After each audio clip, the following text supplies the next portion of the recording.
రైతు సోదరులందరికీ నమస్తే. వెల్కమ్ టు మంచివాడి యూట్యూబ్ ఛానల్. ఈ వీడియోలో కనిపిస్తున్న ప్యూర్ ఒంగోలు జాతి గిత్తలు ఆంధ్రప్రదేశ్ రాష్ట్రం పల్నాడు జిల్లా మాచర్ల టౌన్కి చెందిన అంజిరెడ్డి గారు అనే రైతు సోదరుడికి చెందినవి. వీటి యొక్క వయసు 10 నెలలు, ఎత్తు 52.5 ఇంచెస్ ఉన్నాయని చెప్పారు. ఎటువంటి తప్పుడు సుడులు లేవని చెప్పారు. టైర్ ప్రాక్టీస్ మాత్రమే అలవాటు చేస్తున్నారని చెప్పారు. అంజిరెడ్డి గారు వీటిని అమ్మాలనుకుంటున్నారు. ధర 2,50,000 రూపాయలు చెప్తున్నారు. ధర తగ్గించే అవకాశాలు కూడా ఉన్నాయని చెప్పారు.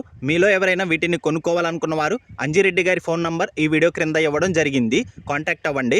అలానే మీ దగ్గర ఉన్నటువంటి పొంగనూరు మరియు ఒంగోలు జాతి ఆవులు, ఎద్దులు, కోడిదూడలు, పందిప ఎద్దులు, కపిల ఆవులు, సేద్యపు ఎద్దుల అమ్మకాల కోసం మన ఛానల్ని సంప్రదించండి. నా వాట్సాప్ నంబర్ 9676992250కి వీడియో తీసి పంపించండి. గమనిక, మన ఛానల్ని రైతు సోదరులు ఎక్కువగా ఫాలో అవుతున్నారు. అలానే మన ఛానల్లో సేల్కి పెట్టినటువంటి పశువులు త్వరగా అమ్ముడుపోతున్నాయి. కాబట్టి రైతు సోదరులు ఈ అవకాశాన్ని ఉపయోగించుకోగలరు. మరిన్ని వీడియోల కోసం మన ఛానల్ని సబ్స్క్రైబ్ చేయండి. ఈ వీడియోని లైక్ చేయండి. ధన్యవాదాలు.